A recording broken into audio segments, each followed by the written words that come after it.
بسم اللہ الرحمن الرحیم نحمدہ ونصلی ونسلم علی رسول الکریم اما بعد رسالت قرآن مجید میں ہے وَإِن مِّنْ أُمَّةٍ إِلَّا خَلَا فِيهَا نَذِيرٌ، یعنی کوئی قوم ایسی نہیں جس میں خدا کی طرف سے کوئی ڈرانے والا نہ آیا ہو۔ وَإِن، یہ ان نافیہ، اچھا ان نافیہ، ٹھیک ہے نا، تو اس میں نہیں ہے کوئی بھی امت الا خلا، مگر جو گزر چکی ہیں، ٹھیک ہے نا، فیہا نذیر، ٹھیک ہے نا، تو اس میں سے کیا ہو، اس میں کوئی نہ کوئی نذیر ڈرانے والا ضرور آیا ہو۔ اور دوسری جگہ فرمایا وَلِكُلِّ قَوْمٍ ہاد، یعنی ہر قوم کے لیے ہدایت کرنے والا بھیجا گیا۔ ان آیتوں سے معلوم ہوتا ہے کہ ہر ملک اور ہر قوم میں خدا کی طرف سے کوئی پیغمبر بھیجا گیا۔ تو کیا ہندوستان میں بھی کوئی پیغمبر آئے تھے؟ جواب ہاں، ان آیتوں سے بے شک یہ بات ثابت ہوتی ہے کہ ہر قوم کے لیے خدا نے کوئی ہادی اور ڈرانے والا بھیجا ہے۔ اس لیے ممکن ہے کہ ہندوستان میں بھی کوئی نبی آئے ہوں، اور میں نے اس دن بھی عرض کیا تھا، دیکھو اب قرآن کریم میں صرف 26 انبیاء کے نام آتے ہیں، تو وہ تو کوئی بھی ایسا نہیں ہے جو ہندوستان کا کوئی نبی ہو، چین کا کوئی نہیں ہے، صرف اور صرف سعودیہ اور سعودیہ کے ارد گرد 4 علاقے ہیں، ٹھیک ہے نا۔ 13 انبیاء فلسطین، ٹھیک ہے نا، یعنی شام کا علاقہ، شام کا علاقہ پہلے زمانے میں جب ہم شام بولتے تھے تو اس سے مراد کیا تھے؟ آج کل وہ 4 ملک ہیں، آج کل وہ 4 ملک بن جاتے ہیں، ٹھیک ہے نا، اردن، لبنان، فلسطین اور شام، ٹھیک ہے۔ تو شام کے علاقے میں کتنے انبیاء ہیں؟ 13 انبیاء جن کے نام آئے ہیں، ٹھیک ہے، قرآن مجید میں 13 ہو گئے۔ 3 انبیاء آگے مصر کے، کتنے ہو گئے؟ 16، ٹھیک ہے نا، 16 ہو گئے۔ اچھا جی، 4 انبیاء آگے جناب علی کہاں کے؟ جو ہے نا عراق کے، ٹھیک ہے، 16 اور 4 20، اور 6 سعودیہ اور سعودیہ کے ارد گرد، 26 انبیاء، ٹھیک ہے نا۔ 26 انبیاء کا جن کا قرآن کریم میں نام آیا، یہ صرف 4 علاقوں کا۔ اب سوال یہی پیدا ہوتا ہے کہ بھئی یورپ کے کسی نبی کا نام کیوں نہیں آتا؟ یورپ بھی تو بہت پرانا ہے۔ چین جس کی کئی ہزار سال پرانی تاریخ ہے، چین، چین کے کسی نبی کا ذکر نہیں ملتا۔ ہندوستان تو ہند تو اس زمانے میں بھی مشہور تھا، حضور صلی اللہ علیہ وسلم کی احادیث کے اندر بھی وہ غزوہ ہند اور یہ سارے الفاظ ملتے ہیں۔ ہندوستان سے نمک اور مسالے اور یہ چیزیں، مسالے وغیرہ جایا کرتے تھے ہندوستان سے، ٹھیک ہے نا، ہندوستان سے اس زمانے کے اندر بھی ہندوستان کے مسالے اور یہ چیزیں، تو وہ ہند کے کسی نبی کا کیوں نہیں ذکر کیا گیا؟ سوال یہ پیدا ہوتا ہے، ٹھیک ہے نا۔ تو اس کا جواب جو ہے، اس کے لیے آپ کو کیا کرنا پڑے گا؟ وہ لیکچر سننا پڑے گا۔ اچھا جی، سوال، کیا یہ کہہ سکتے ہیں کہ ہندوؤں کے پیشوا جیسے کرشن جی اور رام چندر جی وغیرہ خدا کے پیغمبر تھے؟ جواب نہیں کہہ سکتے، کیونکہ پیغمبری ایک خاص عہدہ تھا جو خدا کی طرف سے اس کے برگزیدہ اور خاص بندوں کو عطا فرمایا تھا۔ تو جب تک شریعت سے یہ بات معلوم نہ ہو کہ یہ خاص عہدہ خدا تعالیٰ نے فلاں شخص کو عطا فرمایا تھا، اس وقت تک ہم بھی نہیں کہہ سکتے کہ خدا کا نبی تھا۔ اگر ہم نے بلا دلیل شرعی صرف اپنی رائے سے کسی شخص کو پیغمبر سمجھ لیا اور فی الواقع وہ پیغمبر نہیں تھا، تو خدا تعالیٰ کے حضور مسلم تک کا مواخذہ ہوگا۔ یوں سمجھو کہ اگر تم صرف اپنے خیال سے کسی شخص کو سمجھ لو کہ وہ بادشاہ کا نائب یعنی گورنر جنرل ہے، اور فی الواقع گورنر جنرل نہ ہو، تو تم حکومت کے نزدیک مجرم ہوگے۔ ایک ایسے شخص کو جسے بادشاہ نے گورنر جنرل نہیں بنایا ہے، تم نے گورنر جنرل مان کر بادشاہ کی طرف سے غلط بات کی نسبت کی۔ بس گزشتہ لوگوں میں سے ہم خاص طور پر انہیں بزرگوں کو پیغمبر کہہ سکتے ہیں جن کا پیغمبر ہونا شریعت سے ثابت ہو، قرآن مجید یا حدیث شریف میں ان کو پیغمبر بتایا گیا ہو۔ آپ کسی کے بارے میں وہ نہیں کہہ سکتے کہ وہ پیغمبر تھا یا نہیں تھا۔ بہت سے لوگ ہمارے مسلمان بھی کہہ دیتے ہیں یار گرو نانک جو تھا نا، اور گرو نانک بھی لگتا ہے کہ اس کی تعلیمات سے لگتا ہے۔ او بھائی، آپ کیسے کہہ سکتے ہیں گرو نانک کے بارے میں؟ ٹھیک ہے نا، گرو نانک ہو گیا یا کوئی چیزیں وہ ہوگی، تو ہم کسی کے بارے میں نہیں کہہ سکتے کہ وہ پیغمبر تھے یا نہیں تھے یا کیا صورتحال تھی، وہ جو ہے یہ اللہ تعالیٰ ہی کو معلوم، ٹھیک ہے نا۔ ہندوؤں یا اور قوموں کے پیشواؤں کے متعلق ہم زیادہ سے زیادہ اس کا کہہ سکتے ہیں کہ ان کے عقائد اور اعمال درست ہوں اور ان کی تعلیم آسمانی تعلیم کے خلاف نہ ہو، اور انہوں نے خلق خدا کی ہدایت اور رہنمائی کا کام کیا، تو ممکن ہے کہ وہ نبی ہوں، مگر یہ کہنا کہ وہ یقین نبی تھے بے دلیل بات اور اٹکل کا تیر ہے۔ سوال، حضور رسول محمد صلی اللہ علیہ وسلم کے متعلق کیا عقیدے رکھنے چاہیے؟ آپ خدا تعالیٰ کے بندے اور ایک انسان اور خدا کے رسول تھے۔ خدا تعالیٰ کے بعد آپ تمام مخلوق سے افضل ہیں، آپ گناہوں سے معصوم ہیں، آپ پر خدا تعالیٰ نے قرآن مجید نازل فرمایا، آپ صلی اللہ علیہ وسلم کو شب معراج میں خدا تعالیٰ نے آسمانوں پر بلایا اور جنت دوزخ وغیرہ کی سیر کرائی، آپ نے خدا تعالیٰ کے حکم سے بہت سے معجزے دکھائے، آپ صلی اللہ علیہ وسلم خدا تعالیٰ کی بہت زیادہ عبادت و بندگی کرتے تھے، آپ کے اخلاق و عادات نہایت اعلیٰ درجے کے تھے، آپ کو خدا تعالیٰ نے بہت سے گزشتہ اور آئندہ باتوں کا علم عطا فرمایا تھا جن کی آپ صلی اللہ علیہ وسلم نے اپنی امت کو خبر دی، آپ خدا نے تمام مخلوق سے زیادہ علم عطا فرمایا تھا، لیکن آپ عالم الغیب نہیں تھے، کیونکہ عالم الغیب ہونا سے خدا تعالیٰ کی شان اور اسی کی خاص صفت ہے۔ آپ خاتم النبیین ہیں کہ آپ کے بعد کوئی نیا نبی نہیں ہوگا، ہاں صرف حضرت عیسیٰ السلام جو پہلے زمانے کے پیغمبر ہیں آسمان سے اتریں گے اور اسلامی شریعت کی پیروی کریں گے، آپ انسانوں اور جنات سب کے لیے رسول ہیں۔ ٹھیک ہے نا، تو عیسیٰ علیہ السلام آئیں گے، ٹھیک ہے نا، عیسیٰ علیہ السلام، لیکن نبی ہونے کی حیثیت سے نہیں آئیں گے، ٹھیک ہے نا، ہاں، اور کیا آئیں گے، امتی ہونے کی حیثیت سے آئیں گے، ٹھیک ہے نا۔ تو یہ قادیانی جو ہے نا، یہ بھی کیا کرتے ہیں، حضرت عیسیٰ علیہ السلام کے بارے میں شبہات کی وہ کرتے ہیں، ٹھیک ہے نا، تو کہتے ہیں مسیح موعود کیا تھا، یہ غلام احمد قادیانی کو جو ہے نا وہ بناتے ہیں۔ اور کل بھی شام کو عرض کیا تھا، لیکن یہ نہیں بتایا تھا میں نے آپ کو، غامدی صاحب بھی حضرت عیسیٰ علیہ السلام کے واپس آنے کے قائل نہیں ہیں، غامدی صاحب، جاوید احمد غامدی، ٹھیک ہے نا، جاوید احمد غامدی جو ہے، ٹھیک ہے نا، وہ بھی اس کا قائل نہیں ہے۔ آپ قیامت کے روز اللہ تعالیٰ کی اجازت سے گنہگاروں کی شفاعت کریں گے، اسی وجہ سے حضور صلی اللہ علیہ وسلم کو شفیع المذنبین کہتے ہیں، اور خدا تعالیٰ علیہ وسلم کی شفاعت قبول بھی فرمائے گا۔ آپ نے جن باتوں کا حکم کیا ان پر عمل کرنا، اور جن سے منع کیا ان سے باز رہنا، اور جن واقعات کی خبر دی ہے ان کو اس طرح ماننا اور یقین کرنا امت پر ضروری ہے۔ آپ کے ساتھ محبت رکھنا اور آپ کی تعظیم اور تکریم کرنا ہر امتی کے ذمہ لازم ہے، لیکن تعظیم سے مراد وہی تعظیم ہے جو شرعی قاعدے کے موافق ہو، اور خلاف شرع باتوں کو تعظیم یا محبت سمجھنا نادانی ہے۔ نعوذ باللہ کوئی جا کے حضور صلی اللہ علیہ وسلم کی قبر کو سجدہ کرنے لگے، کیا مجھے بڑی محبت ہے، تو کیا یہ کوئی وہ ہے؟ نہیں، یہ تو آپ کیا کر رہے ہیں، زیادتی کر رہے ہیں آپ جو ہے، ٹھیک ہے نا۔ تو تعظیم کی بھی کیا ہے، ایک وہ ہے کہ حضور صلی اللہ علیہ وسلم کی اس میں سے سوال معصوم ہونے سے کیا مراد ہے، معصوم ہونے سے یہ مراد ہے، ٹھیک ہے نا، ٹھیک ہے نا، کہ کوئی صغیرہ یا کبیرہ حضور صلی اللہ علیہ وسلم سے قصدن یا ساون واقعہ نہیں ہوا۔ تمام انبیاء اسلام گناہوں سے معصوم ہوتے ہیں، یاد رکھو انبیاء گناہوں سے معصوم ہوتے ہیں، اچھا، اس کے علاوہ جتنے بھی لوگ ہوتے ہیں وہ کیا ہوتے ہیں، ان سے گناہ ہوتے ہیں پھر توبہ بھی کر لیتے ہیں۔ تو گناہ ہونا ایک چیز ہے اور توبہ، صحابہ کرام محفوظ تھے، اللہ تعالیٰ حفاظت فرماتے تھے، صحابہ کرام سے بھی ہوئے ہیں لیکن انہوں نے کیا کر لیا تھا، توبہ کر لی تھی اللہ تعالیٰ سے، ٹھیک ہے نا۔ تو صحابہ کرام سے بھی جو ہے نا،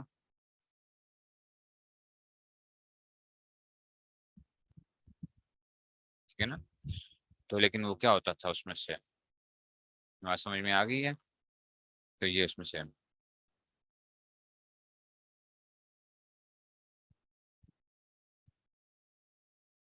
ٹھیک ہے، تو یہ اس میں سے، اس لیے جو ہے نا، اور باقی ہم لوگ جتنے بھی ہیں ہم سارے کیا ہیں، خطا تو ہوتی ہے، ہر انسان سے ہوتی ہے، کیا ہے، کلکم خطاؤن وخیر الخطائین التوابون، حدیث میں آتا ہے نا، تم میں سے ہر ایک کیا ہے، گناہ کرنے والا ہے، لیکن تو بہترین گناہ گاروں میں سے وہ لوگ ہیں جو کیا کرنے ہیں، التوابون، خوب توبہ کرنے والے ہیں، تو اللہ تعالیٰ سے توبہ کرنی چاہیے خوب، غلطیاں ہر انسان سے ہوتی ہیں، ٹھیک ہے نا، ٹھیک ہے نا، ٹھیک ہے نا، تو ہر انسان سے غلطیاں ہوتی ہیں، لیکن کیا ہے، سمجھ آ رہی ہے بات کی، تو غلطیاں ہر انسان سے ہوتی ہیں، لیکن کیا ہے، ٹھیک ہے نا، انسان کو کیا کرنا ہوتا ہے، اللہ تعالیٰ کو راضی کرنے کی ہمیں کیا کرنی چاہیے، فکر کرنی چاہیے، اور گناہ ہو جائے توبہ کرو، توبہ کرو، بار بار توبہ کرو، ٹھیک ہے نا، بار بار توبہ، تو بار بار توبہ، ٹھیک ہے نا۔ تو میں نے حضرت سے، حضرت صوفی صاحب رحمۃ اللہ علیہ سے یہ پوچھا، حضرت کیسے پتہ چلے گا کہ ہماری توبہ قبول ہوئی ہے؟ حضرت فرمایا بار بار توبہ کر لو، اور جب دل کو سکون ہو جائے نا، تو بس سمجھو کہ کیا ہو گیا ہے، کہ توبہ قبول ہو گئی ہے۔ توبہ انسان کو کبھی بھی نہیں ہے، اور جس سے اگر کوئی گناہ ہو گیا، اس کے بعد اس کو کوئی وہ نہ دلاؤ، آر نہ دلاؤ، یا اس کے بارے میں وہ نہ گاتے نہ پھرو لوگوں کے اندر، نہ اس کی تشہیر کرتے پھرو، تو بس اس نے توبہ کر لی، اللہ تعالیٰ نے اس کو قبول کر لیا ہو، کیا پتا اس کی توبہ ایسی ہو کہ جناب کیا ہو اس میں سے۔ حضرت کی معراج جسمانی تھی یا منامی، معراج جسمانی تھی یا منامی، منامی کا مطلب ہے خواب کی معراج تھی یا تھی، حضور صلی اللہ علیہ وسلم اپنے جسم مبارک کے ساتھ معراج میں تشریف لے گئے تھے، اس لیے آپ کی معراج جسمانی تھی۔ ہاں، اس جسمانی معراج کے علاوہ چند مرتبہ حضور صلی اللہ علیہ وسلم کو خواب میں بھی معراج ہوئی ہے، وہ منامی معراجیں کہلاتی ہیں، کیونکہ منام خواب کو کہتے ہیں، ٹھیک ہے نا، منام کیا ہوتا ہے، خواب کو کہتے ہیں، لیکن اس وسلم کا خواب اور صلی اللہ علیہ وسلم کے خواب سچے ہوتے ہیں، ان میں غلطی اور خطا کا شبہ نہیں ہوتا۔ وسلم کی ایک معراج تو جسمانی معراج تھی، اور 4 یا 5 معراجیں منامی تھی۔ انبیاء کے جو خواب ہوتے ہیں نا وہ سچے ہوتے ہیں، اچھا، ہمارے جو خواب ہوتے ہیں نا وہ کیا نہیں ہوتے، لازمی نہیں ہے کہ وہ جو ہے نا سارے ہی خواب، اس لیے خواب کے اوپر عمل کرنا جو ہوتا ہے، اگر خواب اچھا ہے اور شریعت کے مطابق ہے تو عمل کرنے کی گنجائش ہے، لیکن اگر کیا ہے، ٹھیک ہے نا، اگر ویسے کوئی وہ ہے شریعت کے مطابق نہیں ہے تو پھر اس پہ عمل نہیں کیا جائے گا، ٹھیک ہے نا۔ غامدی صاحب معراج جسمانی کے بھی منکر ہیں، ٹھیک ہے نا، لیکن دو چیزیں ہیں، ایک اسراء ہوتی ہے، ایک ہوتی ہے معراج ہوتی ہے۔ اسراء کا مطلب ہے سبحان الذی اسریٰ بعبدہ، ٹھیک ہے نا، تو سبحان اللہ اسرا بعبدہ لیلا من المسجد الحرام الی المسجد الاقصی، ٹھیک ہے نا. تو یہ اسرا کہلاتی ہے. اسرا جو ہے نا مسجد حرام سے مسجد اقصی تک کا جو سفر ہے نا، اسرا ہے. یہ قطعی دلیل سے ثابت ہے. اگر کوئی اس کا انکار کرے گا تو کافر ہو جائے گا. لیکن اگر کوئی معراج کا انکار کرے گا نا، معراج کا انکار کرے گا کہ جی اس میں سے وہ کہتا ہے جی جیسے کہ خواب تھا، وہ نہیں تھی، جسمانی نہیں تھی، تو کافر نہیں ہوگا، فاسق ہوگا. ٹھیک ہے. تو غامدی صاحب کیا ہیں؟ غامدی صاحب اسرا کا انکار نہیں کرتے ہیں. وہ کس کا انکار کرتے ہیں؟ وہ معراج کا انکار کرتے ہیں. سمجھدار آدمی ہے کہ وہ کیا کرتے ہیں، وہ ہر ایسی بات جہاں پہ کیا ہوتا ہے کفر کا، ان کو ہوتا ہے کہ یار کفر کا فتویٰ لگے گا میرے اوپر، ادھر کیا کرتے ہیں وہ تعویلیں ایسی طریقوں سے، ادھر تو بڑی احتیاط کے ساتھ نکل جاتے ہیں، باقی جگہوں پہ تعویلیں شاویلیں کر کے جو ہے نا اپنے آپ کو کیا کر لیتے ہیں، بچا لیتے ہیں مختلف جگہوں کے اوپر. غامدی صاحب پڑھا تو کسی سے نہیں ہے اس طرح، لیکن یہ ہے کہ علمی آدمی ہے، علمی آدمی ہے. ٹھیک ہے نا، علمی آدمی ہے. ایسی بات نہیں ہوتی ہے. دیکھو ہر چیز بس اللہ تعالیٰ کی توفیق ہوتی ہے. دیکھو بچوں، یہ جو ہے نا، یہ جو ہدایت کا معاملہ ہے نا، یہ اللہ کی خاص کیا ہوتا ہے، خاص کرم ہوتا ہے. بس یہ اللہ کا خاص کرم ہوتا ہے ہدایت کا معاملہ. ٹھیک ہے نا. بڑے بڑے علمی لوگ اور بڑے بڑے، شیطان بھی تو بہت بڑا عالم ہے، شیطان بھی تو بہت بڑا عالم ہے. لیکن کیا ہوتا ہے کہ یہ اس میں سے اور بھی لوگ ہوتے ہیں، اس میں سے علم کے لحاظ سے بڑے وہ آتے ہیں. ٹھیک ہے نا. اس لیے کیا کرنا چاہیے، ان کا ذکر اور ان کی بات کو کیوں اہمیت دیتے ہیں اس لیے کہ یہ آج کل کے زمانے میں بہت بڑا فتنہ بن گیا ہے نا. یہ علمی آدمی ہے نا. ہاں، انجینئر علی مرزا جو ہے نا، وہ کیا نہیں ہے، وہ اپنے آپ کو کہتا تو ہے میں علمی کتابی شتابی، وہ علمی کتابی شتابی نہیں ہے، بس وہ ویسے ہی وہ ہے اس کی. ٹھیک ہے نا. لیکن وہ بھی وہ اپنے یوٹیوب کے ذریعے سے لوگوں کو بڑا گمراہ کر رہا ہے. یہ علمیت کے لحاظ سے، اسی لیے آپ دیکھو گے کہ غامدی صاحب کے ساتھ بہت بڑے بڑے علماء لگے ہوئے ہیں. ٹھیک ہے نا. مطلب کیا کیا مطلب جو علمی لحاظ سے تگڑے تھے وہ ان کی باتوں سے متاثر ہوئے ہیں. ٹھیک ہے نا. چلو جی. سوال، شفاعت سے کیا مراد ہے؟ شفاعت سفارش کو کہتے ہیں. قیامت کے دن حضور صلی اللہ علیہ وسلم خدا تعالیٰ کے سامنے گنہگار بندوں کی سفارش کریں گے. حضور صلی اللہ علیہ وسلم کو یہ فضیلت عطا ہو چکی ہے، لیکن پھر بھی خدا تعالیٰ کے جلال و جبروت کے ادب سے، جبروت یہی مطلب ہے کہ اللہ تعالیٰ کی عظمت کے ادب سے حضور صلی اللہ علیہ وسلم کی شفاعت کی بھی اجازت مانگیں گے. جب اجازت ملے گی تو شفاعت فرمائیں گے. حضور صلی اللہ علیہ وسلم کے علاوہ اور انبیاء اور اولیاء شہداء وغیرہ ہم بھی شفاعت کریں گے، لیکن بلا اجازت کوئی شخص شفاعت نہ کر سکے گا. یاد رکھنا، جس کو اللہ اجازت دیں گے، منزل الذی یشفع عندہ الا باذنہ، اللہ تعالیٰ کے سامنے کون سفارش کر سکتا ہے؟ ہاں، الا باذنہ، اگر اللہ اجازت دیں گے. اور یاد رکھو، جس کے بارے میں اجازت دیں گے اس کی سفارش قبول ہوگی. اگر اللہ تعالیٰ کسی کے بارے میں کیا نہ کریں، شفاعت کی اجازت ہی نہ دیں، تو اس میں سے کوئی وہ نہیں ہوگا. ٹھیک ہے نا. آج کل لوگ کیا کرتے ہیں، کہتے ہیں چلو جی بچے کو حافظ بنا دو جی، 10 بندوں کو لے کے چلا جائے گا. اچھا خود کیا کرتے رہو؟ خود ساری زندگی فراڈ، دھوکے بازی، جھوٹ، حرام کھاتے رہو. بیٹا کیا ہو گیا؟ جناب علی حافظ ہو گیا. ٹھیک ہے نا. بیٹا حافظ ہو گیا. بعض ایکٹر ایکٹریسز بھی ہیں، وہ جی انہوں نے کیا کیا، وہ کہتے ہیں جی ہم نے کیا کر لیا، اپنے بچے کو حافظ بنا دیا ہے، حافظ بنا دیا ہے. اچھا خود ہم فلموں میں کام کرتے ہیں، لیکن بیٹا ہمارا کیا ہو گیا ہے جناب؟ حافظ ہو گیا ہے. تو کوئی نہیں، یہ جو ہے نا یہ اس میں سے دیکھو، اللہ تعالیٰ ہی جانتے ہیں کہ کس کی اللہ تعالیٰ قبول کر لیں. ہو سکتا ہے، یہ تو نہیں ہم کہہ سکتے کہ یار یہ ایکٹر ایکٹریسز ہیں تو یہ کوئی گنہگار لوگ ہیں یا فلاں ہیں. ٹھیک ہے نا. ظاہری طور پہ وہ گناہ کرتے ہیں، لیکن ہو سکتا ہے کہ ہم سے بہت اونچے ہوں. باطنی طور پہ تو ہم نہیں جان سکتے نا، ہم سے تو کیا پتا وہ بہت اونچے ہوں، اللہ تعالیٰ ہی جانتے ہیں اس میں سے. لیکن یہ خطرناک بات ہے بڑی، کہ بندہ کیا کرتا رہے، ایک گناہ بھی کر رہا ہے اور ساتھ کہتا ہے چلو جی کیا ہو جائے گا. ٹھیک ہے نا. جو ہے نا میں جو نا وہ کروں گا. ہاں، اس میں ماں باپ بچوں کو حافظ قرآن بنا دیتے ہیں، لیکن اپنی زندگی تبدیل کرنے کے لیے تیار نہیں ہے. ماں ہے، نہ برقع کرے گی، نہ جو ہے نا اس میں سے وہ دوپٹے کے اندر. میں نے خود کئی عورتوں، آپ کہیں استاد جی آپ کیا، بھئی ہم ادھر ہوتے ہیں، عورتیں چھوڑنے کے لیے اپنے بچوں کو آ رہی ہوتی ہیں جناب گاڑیوں کے اوپر جو ہے نا ڈرائیو کر کے، اور فلاں جو ہے، اور کوئی پردہ نہیں ہے، کچھ نہیں ہے جی. بچہ کیا کر رہا ہے جی؟ حفظ قرآن کر رہا ہے جناب علی. ٹھیک ہے نا. باپ آ رہا ہے نکر پہن کے جی، موٹر سائیکل کے اوپر نکریں پہن کے، موٹر سائیکل پہ بچوں کو چھوڑ کے جا رہے ہوتے ہیں. بھائی تم جو ہے نا، تمہارا سطر کھلا ہوا ہے، تم جو ہے وہ نہیں پرواہ. آپ جس کام کو خود چھوڑنے کے لیے تیار نہیں ہے، آپ اپنے بچے سے کس طریقے سے ایکسپیکٹ کر رہے ہیں کہ وہ بچہ بھی کیا کرے گا؟ ٹھیک ہے نا. تو جب آپ کسی بچے کے لیے حفظ کروانے کا مطلب کیا ہے کہ اس کا مطلب ہے کہ میری زندگی کیا ہونی چاہیے پھر چینج ہونی چاہیے. یا آپ اپنے بچے کو حافظ قرآن بنانا چاہ رہے ہیں تو اس کا مطلب صرف یہ نہیں کہ حافظ قرآن بنانا ہے, آگے بھی اس کی حفاظت کرنی ہے, اس کو دین کی طرف کیسے لگانا ہے. لوگ کیا کہتے ہیں, کہتے ہیں چلا اس کو حافظ قرآن تو بنا دو, کیا ہو جائے گا, جنت میں تاج مل جائے گا, ٹھیک ہو گیا. باقی میں نے اس کو سارا زندگی کیا کرانا ہے, تو نے مولویوں کے ساتھ دور رہنا ہے, اچھا مولویوں کے قریب نہیں جانا, تو نے دور رہنا ہے, داڑھی شاڑی کی بات نہیں کرنا کبھی, رمضان سے پہلے تھوڑی سی رکھ لیا کرو. باقی جو ہے پینٹ اور ٹائی نہیں چھوڑنی ہے, تو نے پڑھنا ہے باہر جا کے پڑھنا ہے یونیورسٹیوں کے اندر, اور جا کے جو ہے نا ساری تو نے رہنا ہے ماڈرن رہنا ہے, اچھا جو ہے اس میں سے مولویوں کی شکلیں نہیں اختیار کرنی ہے, تو نے جو ہے نا وہ بننا ہے پورا. باقی تو کیا ہوگا, حافظ قرآن ہوگا ٹھیک ہے, اما ابا بس وہ جو ہے اس میں سے.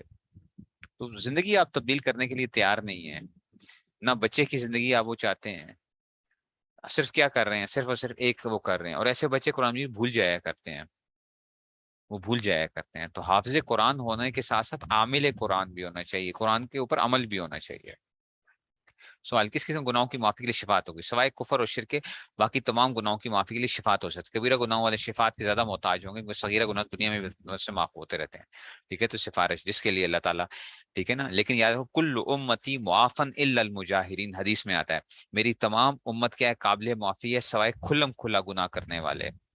تو کھلم کھلا گناہ اگر ہو جائے, خدا نہ خاصا, کھلم کھلا کیا کر لو, توبہ کر لو, اللہ تعالیٰ سے معافی مانگ لو, اعلان بھی کر دو کہ کیا کرتے ہیں اس میں سے جو بھی گناہ اگر ہوئے ہیں کبھی زندگی کے اندر, تو کیا کر لو, ان کا توبہ کر لو, تاکہ اگلے بندے کو کیا ہو جائے, بدگمانی نہ ہو کہ پتہ نہیں انہوں نے یہ گناہ کیا تھا ہمارے سامنے. مثال کے طور پہ آپ نے کسی کے سامنے غیبت کی ہے, تو اب یہ ہے کہ توبہ کا طریقہ یہ ہے, اگر اس بندے کو پتہ چل گیا تو اب اسے معافی بھی مانگنی پڑے گی جس کی غیبت کی ہے, ایک بات. اگر اس کو پتہ نہیں چلا تو اب کیا ہے, ہاں تو بس آپ توبہ کرو, لیکن جس آدمی کے سامنے آپ نے غیبت کی تھی نا, اس کے سامنے بھی کیا کرو, توبہ کرو. کیوں؟ کیونکہ آپ نے کیا کی ہے, کھلم کھلا گناہ کی ہے. ٹھیک ہے نا. اور یہ اتنا خطرناک گناہ ہے بچوں, میں آج بھی سوچ رہا تھا, یقین کریں حدیث میں جو ہے نا, الغیبت اشد من الزنا, غیبت کیا ہے, زنا سے بھی بدتر ہے.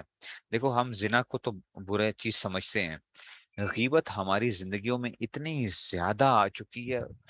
آپ اپنی زندگی میں صرف نوٹ کیجئے گا, آپ دینداروں میں اٹھتے پھریں, صرف دینداروں میں, دنیا داروں کی تو بات ہی چھوڑ دیں, آپ نا بڑے بڑے دینداروں میں بیٹھ کے اٹھتے بیٹھتے رہے گا, آپ ان کے ساتھ صرف 15 منٹ بیٹھیں, اور آپ یہ دیکھیں کہ 15 منٹ میں آپ نے کتنے لوگوں کو ڈسکس کیا ہے, صرف 15 منٹ میں بیٹھے, آپ کو پلک بتا جائے گا. آپ دوسروں کو نہ دیکھیے گا, آپ اپنے آپ کو دیکھیے گا کہ میں کیا کر رہا ہوں. ٹھیک ہے نا. غیبت اس طریقے سے پھیلی ہوئی ہے, اللہ اکبر, اتنا زیادہ ہے, اتنی زیادہ ہے, اتنی زیادہ ہے جس کی کوئی انتہا نہیں ہے.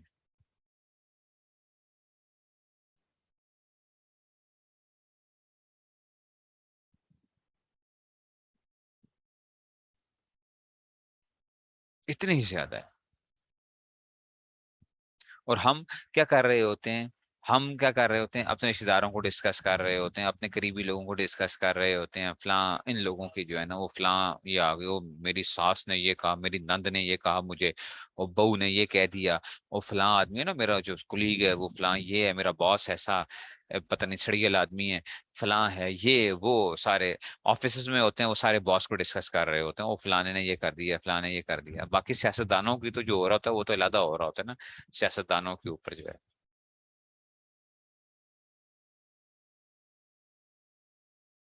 ٹھیک ہے نا. تو سیاستدانوں کو تو وہ تو اور طریقے سے ہو رہا ہوتا ہے. ٹھیک ہے نا. جب تک اس برائی سے باہر نہیں نکلو گے نا, یقین کرو آپ نے کچھ حاصل نہ کیا. اگر میں یہ کہتا ہوں کہ آپ 6 سال پڑھ جاؤ اور آپ کو نا یہ ساری چیزیں آ جائیں, فر یاد ہو جائیں, لیکن اگر آپ کے اندر سے یہ گندی عادت نہ نکلی نا, تو آپ سمجھو کہ آپ نے کچھ بھی نہیں حاصل کیا پھر.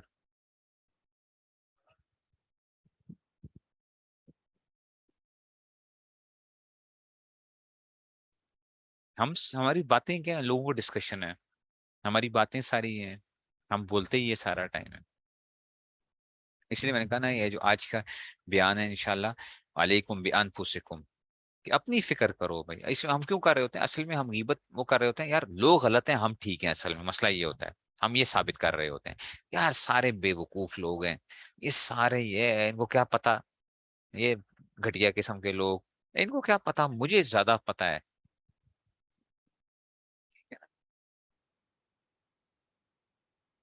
ہمیں زیادہ پتا ہے، ہم زیادہ سمجھدار ہیں، ہم جو ہے نا ہماری میری رائے کیوں کیوں نہیں وہ کیا گیا. تو ہم خود پسند بھی ہوتے ہیں اور متکبر بھی ہوتے ہیں. ٹھیک ہے نا. سمجھ رہے ہو. اس لیے جو ہے نا یہ اپنے اندر بڑی ایک چیز پیدا کرو. اگر یہ آپ کے اندر پیدا ہو گئی، میں کہوں گا کہ جی، اور یہ ایسے نہیں نکلتی ہے، اس کے لیے مشقیں کرنی پڑتی ہیں، بار بار بار بار بار بار اپنے آپ کو کیا کرنا پڑتا ہے، اس کو کہتے ہیں نا اپنے آپ کو ری وزٹ کرنا پڑتا ہے، یار میں کیا کرتا ہوں. ٹھیک ہے نا. میں نے ایسے خود بھی کئی لوگوں سے سنا ہے، بڑے بڑے حاجیوں سے، بڑے بڑے لوگوں سے، جس دن میں ہم نے 5,000 دفعہ اللہ کا ذکر کیا ہے. میرے خود ایک جاننے والے تھے، اب تو انتقال ہو گیا، اللہ تعالیٰ ان کی مغفرت فرمائے، اور وہ تسبیح ہر وقت ہاتھ میں ہوتی تھی. ٹھیک ہے نا. 5,000 دفعہ دن میں درود شریف اور پتہ نہیں کیا کچھ وہ سارا ٹائم. لیکن آپ یقین کرو کہ وہ ان کی زبان چلتی تھی ادھر سے، لیکن وہ جب بھی بات کرتے تھے تو کیا ہوتا تھا، غیبت ہوتی تھی جب بھی بات کرتے تھے. میں اس وقت چینج نہیں ہوا تھا، میں تو، ہم تو کلین شیو تھے اس وقت، ہم تو کلین شیو تھے، لیکن مجھے سمجھ تو آتی تھی نا یار، میں بچہ تھوڑا ہی تھا، مجھے سمجھ تو آتی تھی نا کہ وہ ہر وقت کیا کر رہے ہیں، کسی ایک کی بات، کبھی دوسرے کی بات، کبھی تیسرے کی بات، کبھی چوتھے کی بات. اور اس کو وہ سمجھتے ہی نہیں تھے کہ یار یہ کیا ہے.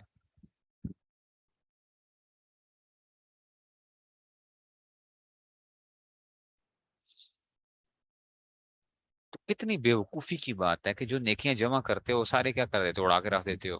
آپ ادھر یہ پڑھ کے لڑائیاں جھگڑے گھروں کے اندر لڑائیاں کر کے جو ہے نا، آپ ادھر سبق پڑھ رہے ہوتے ہو، خامدوں کی ادھر سے وہ ہوتی، گھر والے ادھر سے، ماں باپ ادھر سے باتیں سنا رہے ہوتے ہیں، پتہ نہیں تم لوگ یہ جو ہے نا کیا پڑھتے رہتے ہو سارا ٹائم، جو ہے نا فلاں یہ وہ، بس سارا ٹائم کتابیں کھلی ہوئی ہیں.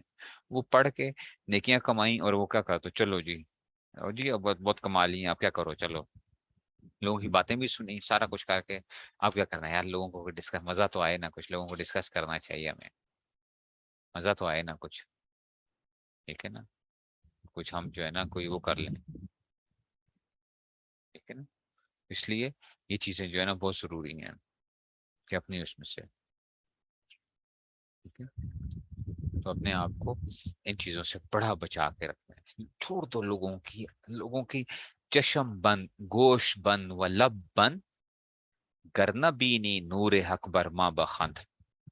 ٹھیک ہے نا. ٹھیک ہے نا. چشم بند، گوش بند و لب بند، گرنا بینی نور حق بر ماں بخند.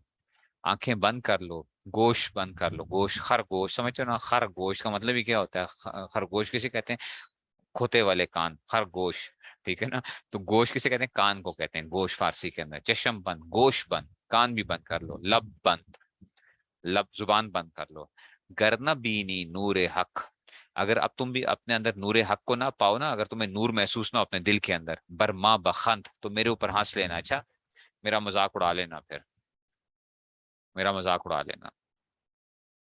لوگوں سے تو کیا کرو، لوگوں سے تو وہ جو تم کہتے ہو یار لوگ ہمیں ڈسکس کرتے ہیں، لوگ ہمارے بارے میں یہ کرتے ہیں، لوگ کرتے ہیں، کرنے دو یار، تمہارا کیا نقصان کر رہے ہیں، ثواب پہنچا رہے ہیں نا. آپ معاف کرو گے آپ کو اور درجہ بلند ہوتا جائے گا. آپ معاف کرنا سیکھو. آپ کو میں نے معاف کیا ہوا ہے، تو آپ کیا ہو رہے ہیں، وہ آپ کو دن بدن آپ کے درجات بلند کر رہے ہیں. مزہ آپ کے تو کیا ہو رہے ہیں، کمال، آپ کو ثواب مل رہا ہے، ثواب پہ ثواب مل رہا ہے آپ کو. اگر تو آپ معاف نہیں کرتے تب بھی آپ کو وہ ثواب مل رہا ہے، نیکیاں آ رہی ہیں، آپ کے گناہ ان کی طرف جا رہے ہیں. اور اگر آپ معاف کر رہے ہو تو اور درجہ کیا ہو رہا ہے، بلند ہو رہا ہے. چشم بند، گوش بند و لب بند، کرنا بینی نور حق برما بخن. ٹھیک ہے جی. اچھا جی، چلو جی آگے چلو.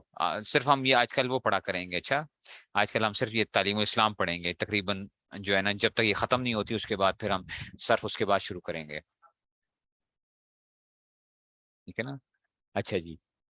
یہ اس سے مراد چشم بند، گوش بند و لب بند سے مراد یہ ہے کہ لوگوں کی خامیوں کو نہ دیکھو. چشم بند یہ نہیں ہے کہ اب آپ رستے میں جاؤ تو آنکھیں بند کر کے چل رہے ہو. استاد جی نے کہا تھا ادھر کیا ہو، نیچے گٹر کے اندر گر جاؤ تو آپ نور حق تو پتہ نہیں بعد میں آئے گا، پہلے کیا آئیں گی آپ کے اوپر جو ہے نا، وہ کیا ہے، پہلے تو چوٹیں آنی ہیں پہلے.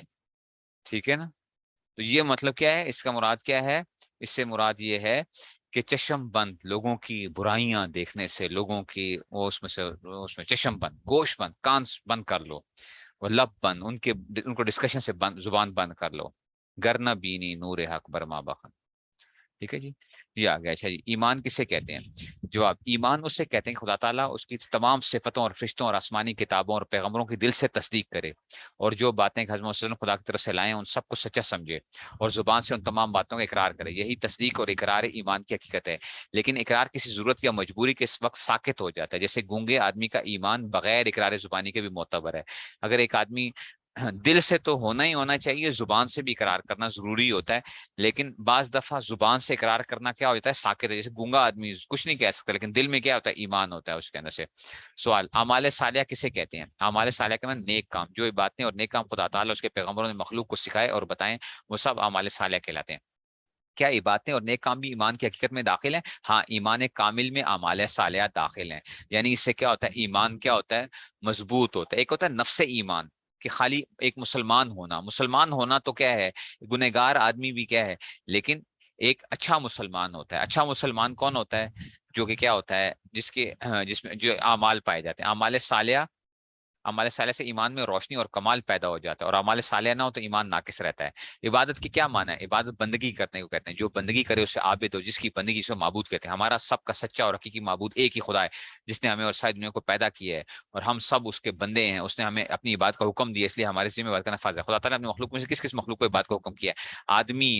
آدمیوں اور جنوں کو عبادت کرنے کا حکم دیا گیا. انہیں دونوں کا مکلف کہتے ہیں، انہیں دونوں کو مکلف کہتے ہیں. مکلف جس کو کیا کیا گیا، حکم دیے گئے ہیں.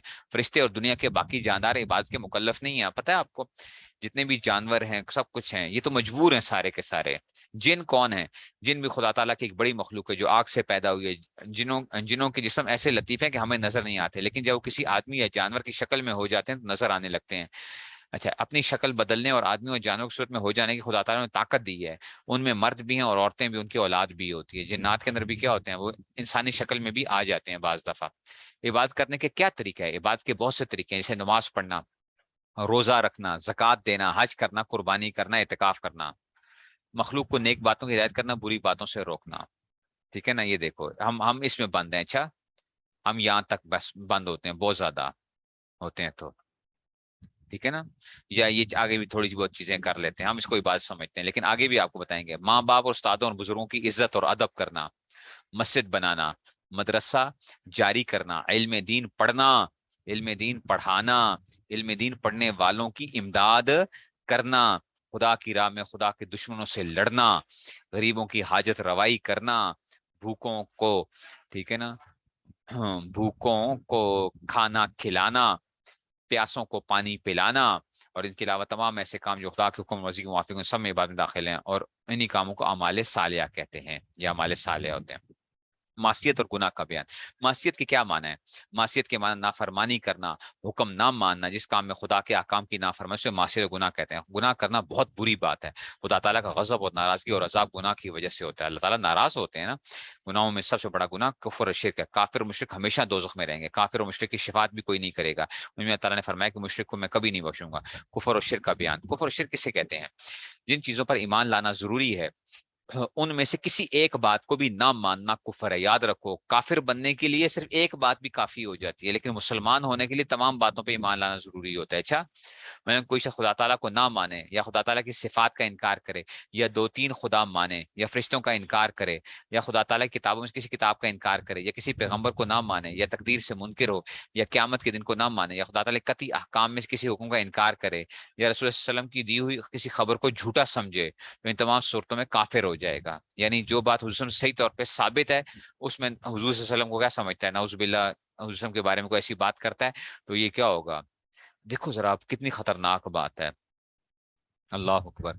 حضور فرماتے ہیں الصدق ینجی والکذب یہلک. سچائی میں کیا نجات ہے اور جھوٹ میں کیا ہلاکت ہے. الصدق ینجی والکذب یہلک. تو ہم یہ جو کہہ رہے ہوتے ہیں نا یار، جھوٹ کے بغیر گزارا نہیں ہوتا. حضور فرما رہے ہیں کہ سچائی میں کیا نجات ہے اور جھوٹ میں کیا ہلاکت ہے. ہم کہتے ہیں یار جھوٹ کے بغیر گزارا نہیں ہوتا. تو آپ دیکھو، خطرناک بات ہے. اگرچہ کفر کا فتویٰ ہم نہیں لگائیں گے، کفر کا فتویٰ ادھر نہیں لگائیں گے، لیکن کیا ہے، حضور صلی اللہ علیہ وسلم سے سچا اور کوئی ہو نہیں سکتا. حضور نے جب کہہ دیا یا سچائی میں کیا ہے نجات ہے اور جھوٹ میں کیا ہے ہلاکت ہے. اور شرک اس کو کہتے ہیں خدا تعالیٰ کی ذات یا صفات میں کسی کو شریک کرنا. خدا تعالیٰ کی ذات میں شریک کرنے کا کیا معنی ہے؟ ذات میں شریک کرنے کا معنی یہ ہے کہ دو تین خدا ماننے لگے. جیسے عیسائی کے تین خدا ماننے کے وجہ سے مشرک ہے. ٹھیک ہے نا. عیسائی کیا کرتے ہیں؟ ٹرینٹی کا عقیدہ ہے نا ان کا, ٹرینٹی ٹرینٹی ٹھیک ہے نا. وہ جو ہے اس میں سے تین خدا ایک میں ایک تین میں. یار یہ کیا پتہ نہیں کون سا عقیدہ ہے ان کا, بڑا ہی عجیب قسم کا ان کا عقیدہ ہے. تین ایک ایک تین میں ان کو خود نہیں پتا.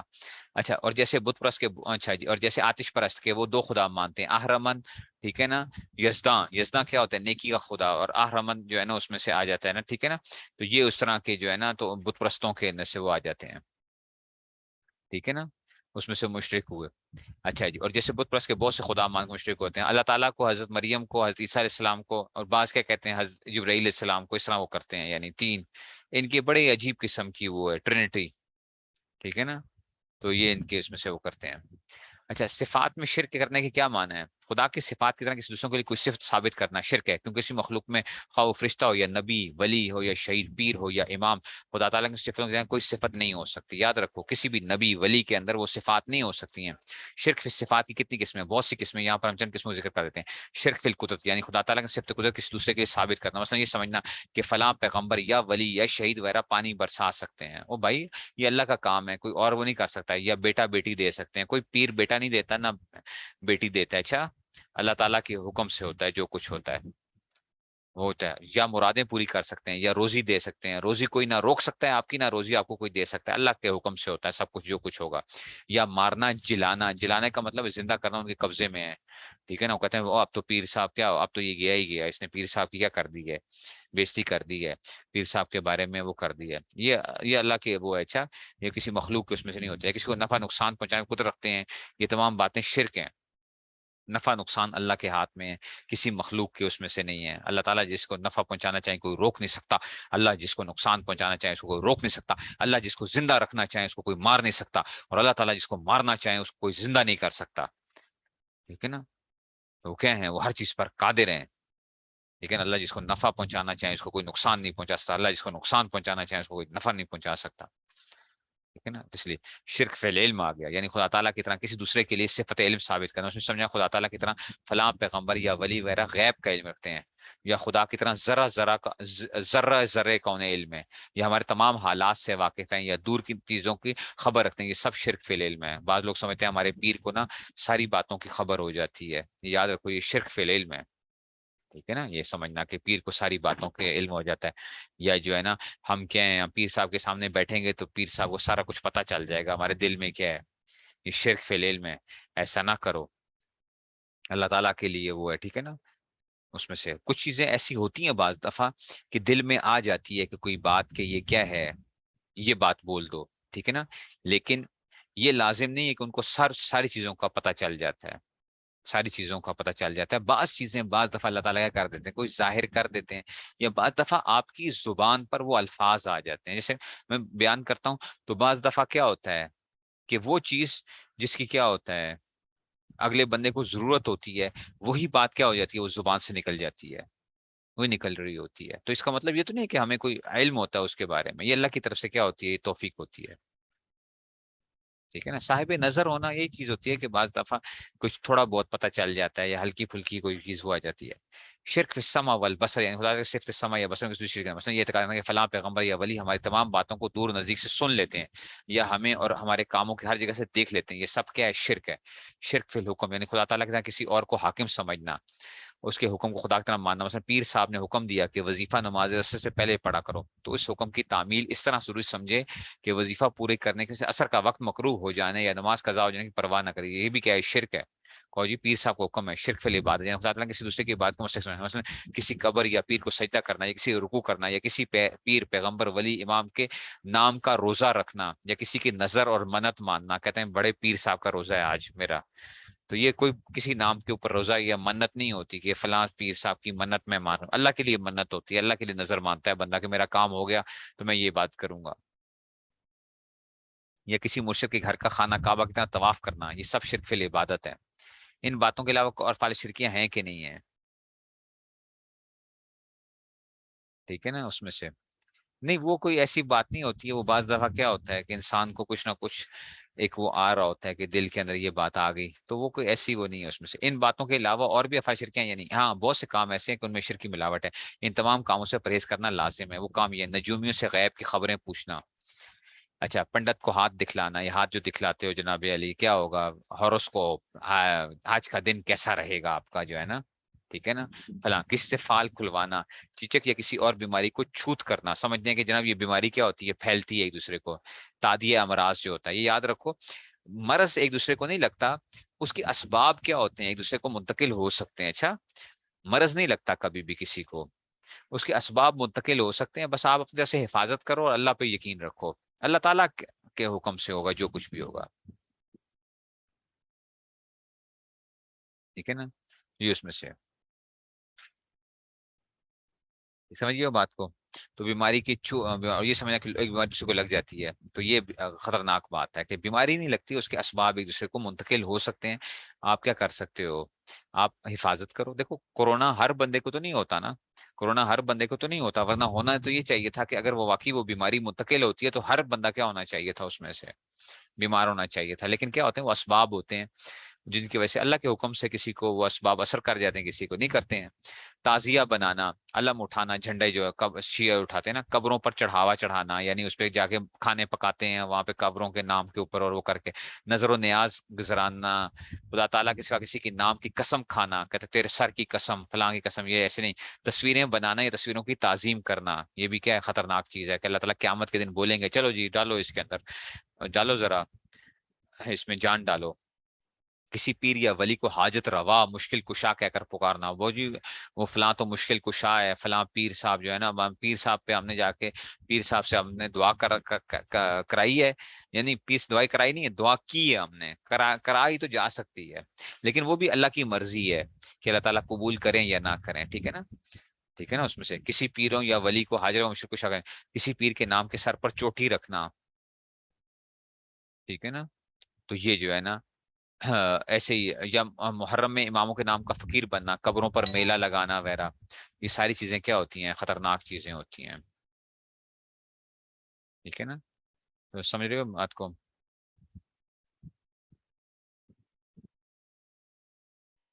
ٹھیک ہے نا، تو یہ ساری چیزیں جو ہیں،